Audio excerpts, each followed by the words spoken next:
வணக்கம். எல்லாரும் எப்படி இருக்கீங்க? சாப்பிட்டீங்களா? வெயிலா இருக்கு, மோர் குடிக்கிறீங்களா? சரி, ரொம்ப களைப்பா இருக்கீங்க, ஸ்வீட் சாப்பிட்றீங்களா அப்படின்னு கேட்கறது தானே நம்முடைய தமிழர்களுடைய வழக்கம். யார் வீட்டுக்கு வந்தாலும் முதல்ல வாங்க அப்படின்னு சொல்றதும், வந்தவங்களை சாப்பிட்டீங்களான்னு கேட்கறதும், வெயிலேருந்து வந்திருக்காங்க தண்ணி கொடுங்க, மோர் குடிங்க அப்படின்னு சொல்றது நம்மளுடைய தமிழர்களின் பழக்கம். அடுத்து என்ன பண்ணுவோம்?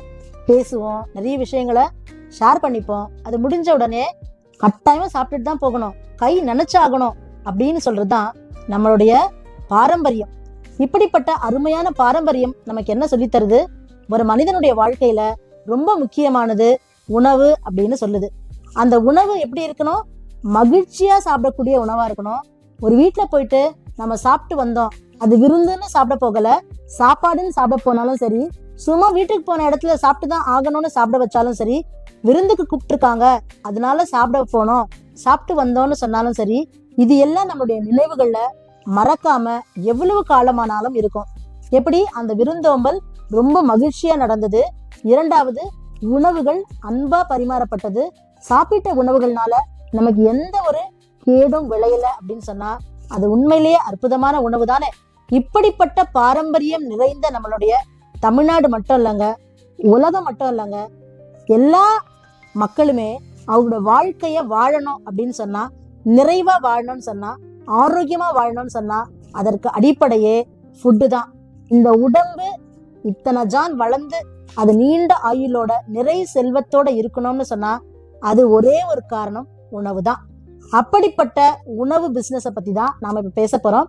உங்களோட பேசிட்டு இருக்க என்னுடைய பெயர் கவிதா பலராமன். நான் கேபி ரெசிபீஸ் அப்படின்னு ஃபுட் பிஸ்னஸ் ட்ரைனிங் நடத்திட்டு வரேன். அதாவது என்னுடைய கேபி ரெசிபீஸ் அப்படின்றது ஃபுட் பிஸ்னஸுக்கான சக்சஸ் ஃபார்முலா தான். எவ்வளவு பெரிய பிராண்ட் என்னுடைய ஃபார்முலாவை உபயோகிச்சாலும் சரி, என்னுடைய வகுப்புகள் 10 வகுப்புகள் இல்லை, 20 வகுப்புகள் இல்லை, 30 வகுப்புகள் வந்து கலந்துக்கிட்டாலும் சரி, அவர்கள் என்கிட்ட தான் ஃபார்முலா வாங்கி செய்யறாங்க அப்படிங்கிறதையும் இது வரைக்கும் நான் வெளியில சொல்றதே கிடையாது. ஏன்னா அதற்கு பேர் தான் பிஸ்னஸ் எத்திக்ஸ். தொழிலுக்குன்னு ஒரு தர்மம் இருக்கு. நம்ம கிட்ட வகுப்புக்கு வந்து படிக்கிறாங்க, அவங்க ஃபார்முலா வாங்குறாங்க. அந்த ஃபார்முலா மூலமா அவர்கள் சாம்பார் மசாலா தயாரிக்கலாம், பிரியாணி மசாலா தயாரிக்கலாம், மில்லட்ஸ் பண்ணலாம். எதுவாக இருந்தாலும் அவர்கள் என்னோட ஃபார்முலா மூலம் தான் இன்னைக்கு கோடிகள்ல சம்பாதிக்கிறாங்கன்னோ, ஆயிரங்களை சம்பாதிக்கிறாங்கன்னோ, லட்சங்களை சம்பாதிக்கிறாங்கன்னோ, தொழில் முனைவோரா ஜெயிச்சிருக்காங்க அப்படின்னு கூட சொல்றது கிடையாது. ஏன்னா அதுதான் விமன் ஆண்டர்பிரினர்ஷிப் நான் படிச்சிருக்கேன். அதுல பிசினஸ் அண்ட் எத்திக்ஸ் அப்படிங்கிறத ரொம்ப சரியா படிச்சு புரிஞ்சுக்கிறதுனால ஃபார்முலா என்கிட்ட வாங்கியிருக்காங்க அப்படிங்கிறத இன்னைக்கு வரைக்கும் சொல்லலை. ஸோ யார் அந்த பிராண்டு, யார் அந்த அம்மா அப்படிங்கிறது வெளியில இருக்கிற மார்க்கெட்டுக்கு போகிறதே இல்லை.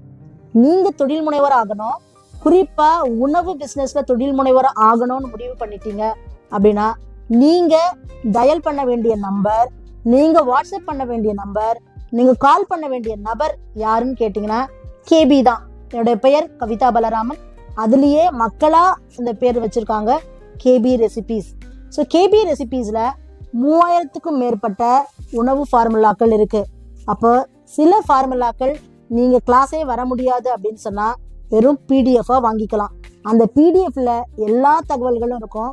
அதை அப்படியே நீங்க ஃபாலோ பண்ணி நீங்க ப்ராடக்ட் பண்ணலாம், மார்க்கெட்டை விற்பனை பண்ணலாம், கஸ்டமர்ஸ் நிறைய பேர் உங்களுக்கு வருவாங்க. இரண்டாவது, வகுப்புகளா நடத்தப்படுது. இந்த வகுப்புகள் பார்த்தீங்கன்னா உதாரணத்துக்கு முருங்கைக்கீரை மதிப்பு கூட்டல் வகுப்பு அப்படின்னு சொன்னா 50 வகையான ஃபார்முலாஸ் ஒரே கிளாஸ்லயே நம்ம சொல்லி கொடுத்துருவோம், நீங்க பண்ணிக்கலாம். அப்ப சூப்பர் ஃபுட்ஸ்ல பிசினஸ் பண்ணணும், அதுலயும் குறிப்பா சூப்பர் ஃபுட்ஸ்ல முருங்கைக்கீரை தான் பிசினஸ் பண்ணணும்னு ஒரு நபர் நினைச்சிட்டாங்க அப்படின்னா என்னோட வகுப்புல முருங்கையை பத்தின A to Z இன்ஃபர்மேஷன், அதுல வரலாற்று இன்ஃபர்மேஷன் மட்டும் இல்லாம ஆரோக்கிய இன்ஃபர்மேஷன், நியூட்ரிஷன் இன்ஃபர்மேஷன் எல்லாத்தையுமே அந்த வகுப்புல அவங்களுக்கு சொல்லி கொடுத்து 50 ஃபார்முலா எதுக்கு கொடுக்குறேன்னு கேட்டீங்கன்னா, முதல்ல தொழில் ஆரம்பிக்கும் பொழுது அவங்க 5 ப்ராடக்ட் தான் பண்ணுவாங்க. ஆனா பிசினஸ் வளர வளர 5 10 ஆகும், 10 20 ஆகும், 20 50 ஆகும். அப்ப திரும்ப போயிட்டு ஃபார்முலாவை தேடிட்டுலாம் இருக்கக்கூடாது. பிசினஸ் தொடங்கும் பொழுது நாளைக்கு நம்மளோட பிசினஸ் பெரிய அளவுல வளரும். அப்ப நாம இன்னைக்கு நிறைய விஷயங்களை தெரிஞ்சுக்கணும். அதுக்கு பேரு தான் பிசினஸ். சின்ன உதாரணம் சொல்றேன். ஒரு மரம் இருக்கு, அந்த மரம் வளர்ந்து விருட்சம் ஆகும்போது எப்படி இருக்கும்? ரொம்ப பெரிதா இருக்கும். ஆனா அந்த மரத்தினுடைய கன்று வைக்கிறீங்க, 3 மாசம் கன்று வச்சிருந்தாலும் நீங்க 3 அடிக்கு தான் காசு கொடுத்து வாங்கணும். 3 அடிக்கு வாங்கி வைக்கும் போது சின்ன இடம் போதுன்னு வைக்கிறாங்க. ஆனா வளர்ந்து விருட்சமாகும் பொழுது அது ஒரு ஏக்கரையே ஆக்கிரமிச்சு பண்ணிடும் இல்லையா? அதே போலதான் பிசினஸ். இந்த தெளிவு இருக்கும் பொழுது வகுப்புகள் வரும் பொழுதே A to Z இருக்கிற வகுப்பை கத்துக்கிறாங்க. அதுதான் கேபி ரெசிபிஸ். கேபி ரெசிபிஸோட ஸ்பெஷாலிட்டி என்ன அப்படின்னு பாத்தீங்கன்னா, நம்மளுடையது குக்கிங் கிடையாது, சமையல் வகுப்பு கிடையாது. நம்ம பிசினஸ் எப்படி பண்ணணும்னு சொல்லித்தரோம். உணவு பிசினஸ் எப்படி பண்ணணும்னு சொல்லித்தரோம். உணவு அப்படிங்கிறது ஆரோக்கியம், உணவு அப்படிங்கிறது சுவை, உணவு அப்படிங்கிறது மனம். அப்ப ஆரோக்கியம் வேணும்னா சுவையும் வேணும், நிறமும் வேணும், மனமும் வேணும். ஆனா பல நேரங்கள்ல இந்த மூன்றும் மார்க்கெட்ல காணாம போயிடுது. அதுதான் பிரச்சனை. ஸோ கேபி ரெசிபிஸ் அதனாலதான் என்ன பண்றோம்னு பாத்தீங்கன்னா, 0 ப்ரிசர்வேட்டிவ்ஸ், அதாவது நஞ்சு இல்லாத உணவு தான் கான்செப்ட். ஆரோக்கியம்னு பேசுறோம், வாழ்க்கை வாழணும்னு பேசுறோம், ஒரு குழந்தை நல்லா படிக்க வச்சு பெரிய ஆளாக்கணும்னு பேசுறோம். ஆனா உணவு சரியா இல்லைன்னா எப்படி படிப்பு வரும்? அல்லது படிச்ச படிப்பை தான் எப்படி வெற்றியாளரா மாத்தணும்? இந்த கேள்விகள் தாய்மார்களுக்கு மட்டும் இல்ல, அடிப்படை சமுதாயத்திலேயே எல்லாருக்குமே தேவையானதா இருக்கு. ஸோ நம்ம வகுப்புல 0 ப்ரிசர்வேட்டிவ்ஸ். நீங்க தொழில் முனைவரா ஆகிறதே தயவு செய்து ஆரோக்கியமான உணவுகளை கொடுங்க, எந்த ஒரு கெமிக்கல் கலப்பிடமும் இல்லாம கொடுங்க அப்படிங்கறதா சொல்றோம். ஸோ தொழில் முனைவோர்கள் மட்டுமில்ல, எனக்கு வீட்டுக்கே ஆரோக்கியமான உணவுகள் செய்யணும் அப்படிங்கிறவங்களும் நம்மளுடைய ஃபார்முலாஸை நீங்க வாங்கினாலும் சரி, வகுப்புகள் கத்துக்கிட்டாலும் சரி, நீங்க ரொம்ப சிறப்பான தொழில் மட்டும் அல்ல, ரொம்ப சிறப்பான உணவுகள் தயாரிக்க முடியும். இப்ப என்னென்ன வகுப்புகள் தரோம்? 3000 ரெசிபிஸ் இருக்குன்னு கவிதா நீங்க சொல்றீங்க. என்னென்ன செய்யலாம் அப்படின்னு பாத்தீங்கன்னா, அதாவது தொழில் அப்படின்னா 2 கட்டம்.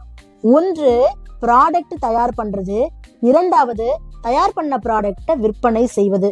இரண்டும் 2 உலகம். எப்படி திருமணத்துல கணவன் அப்படின்னும் மனைவி அப்படிங்கிறவங்களும் 2 உலகம், 2 இணைந்தா அது ஒரு இல்லற வாழ்க்கைன்னு சொல்றோமோ, அதே மாதிரிதான் பிசினஸ்லயும். பிசினஸ்ல ப்ரொடக்ஷன், ப்ராடக்ட் தயாரிக்கிறது அப்படிங்கிறது ஒரு உலகம், தயாரித்த ப்ராடக்டை விற்பனை செய்யறது, மார்க்கெட் பண்றது, பிரைசிங் ஃபிக்ஸ் பண்றது, கஸ்டமரை ஹேண்டில் பண்றது அப்படிங்கிறது 2 உலகம். ஆணையும் பெண்ணையும் பத்தி பேசணும்னா ஒரே ஒரு லைன்ல சொல்லலாம், men are from Mars, women are from வீனஸ்ன்னு சொல்லுவோம். 2 வெவ்வேறு உலகத்துல இருந்து வந்து இணைஞ்சவங்க. ஆனா அந்த இணைஞ்ச உலகம் எப்படி இயங்குது அப்படின்னு பாத்தீங்கன்னா, அந்த குழந்தைகள் மூலமா அந்த உலகம் வந்து இயங்குது. பல பிரச்சனைகள், பல சவால்கள், போட்டி வீட்டுக்குள்ளேயே, பொறாமைகள் வீட்டுக்குள்ளேயே. சோ இது மட்டும் இல்லாம நிறைய மனக்கசப்புகள், கஷ்டங்கள் எல்லாம் இருந்தாலும் அந்த குடும்பமா எப்படி இயங்குதுன்னா அந்த குழந்தைகள் தான். ஸோ அந்த ஃபேமிலி அப்படிங்கிற சிஸ்டத்தை இயக்கி அவங்களும் சக்சஸ்ஃபுல்லா அவங்களோட வாழ்க்கையை வளர்த்துக்கிட்டு போயிட்டே இருக்காங்க. சேம் கான்செப்ட் தான் பிசினஸ்லயும். ப்ரொடக்ஷன் ஒரு உலகம், மார்க்கெட்டிங் 2 உலகம். இந்த 2 உலகம் வந்து இணையும் பொழுது எப்படி சக்சஸ் ஆகுதுன்னு கேக்குறீங்களா? அதுக்கு பேரு தான் ப்ராஃபிட். எதற்கு மக்கள் பிசினஸ் செய்யணும்?